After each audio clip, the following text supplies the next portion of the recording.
avoid hurting each other. Berupayalah untuk tidak saling menyakiti. Kalau saudara mau punya pernikahan yang happy, berusahalah tidak saling menyakiti. Efesus 5 ayat 28. Demikian juga suami harus mengasihi istrinya sama seperti tubuhnya sendiri. Siapa yang mengasihi istrinya, mengasihi dirinya sendiri. Kolose 3 ayat 18-19.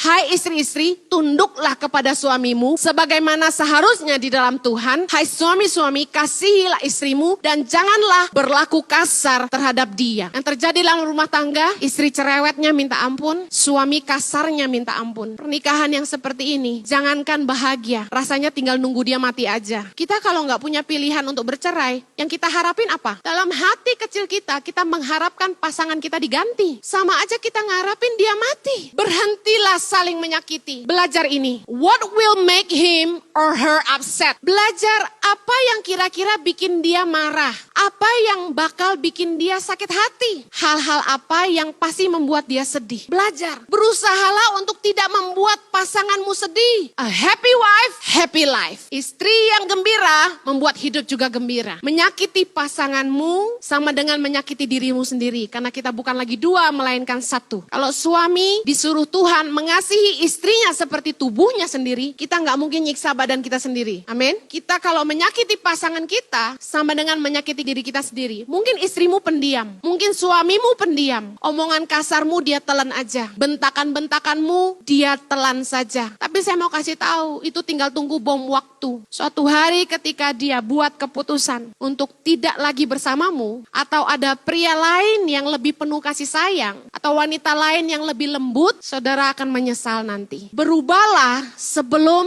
itu terlambat. Berhenti saling menyakiti. Belajar apa yang menjadi area-area sensitif dalam hidupnya. Kita menikah dengan pasangan yang punya latar belakang. Kenali latar belakang pasanganmu. Kalau dia seorang anak yang tumbuh besar tanpa kasih sayang, dia punya mamah yang kasar ngomongannya, dia punya mamah yang dominan, lebih dominan dari papanya, dan ngomongannya selalu negatif, gak pernah membangun, selalu merendahkan. Saya kasih tahu, suami yang demikian, itu dia paling gak mau punya istri dominan. Begitu dia lihat istrinya dominan, dia akan bangkit amarahnya dan pasti menekan istrinya balik. Kenapa? Karena selama dia hidup dari kecil, dia punya mamah yang kayak gitu. Dia gak bakal mau ditekan lagi. Pernikahan seperti ini gak akan pernah bahagia. Kalau engkau tahu ada hal-hal sensitif di masa lalu pasanganmu, jangan coba-coba pencet tombol itu. Contoh, saya kasih contoh sederhana. Learn his or her sensitive areas. Don't press the wrong button. Area sensitif dalam hidup saya adalah kata menuntut. Ketika Jojo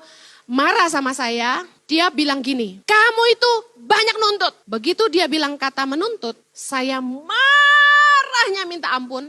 Kenapa? Karena kata itu sensitif buat saya. Saya tuh dari kecil gak pernah minta apa-apa sama orang tua saya. Kata menuntut itu saya jauhkan dari kamu saya. Ketika saya menikah sama Jojo, mami saya ngomong gini, yang naksir sama lu tuh banyak yang kaya, kenapa nikahnya sama yang kere? Suami saya gak kere, tapi dia hamba Tuhan. Dan di mata orang mertua itu kan hamba Tuhan tuh kere gitu loh. Nah besoknya kami mau nikah, malam terakhir sebelum menikah, malam widodaren, mami saya masih kasih pertanyaan yang sama. Lu yakin mau kawin sama Jojo? Dia pendeta loh. Aduh langsung sedih banget. Saya ngerti nih mami saya kecewa. Kok saya nikahnya sama pendeta gitu. Jadi saya langsung tekad malam itu bahwa kalau kurang saya tidak akan pernah ngomong, bahwa kalau kami susah saya akan bertahan, bahwa saya akan menurunkan standar hidup saya demi seorang Jojo. Saya ngerti saya akan jadi istri hamba Tuhan, saya harus bisa menyesuaikan gaya hidup hamba Tuhan. Saudara, bukannya saya merendahkan nilai hidup saya, tapi saya mau membuktikan bahwa pilihan saya pertanggungjawabkan. Saya tidak pernah nuntut apapun dari Jojo, nggak pernah minta dibelikan apapun. Jadi ketika kata menuntut itu muncul,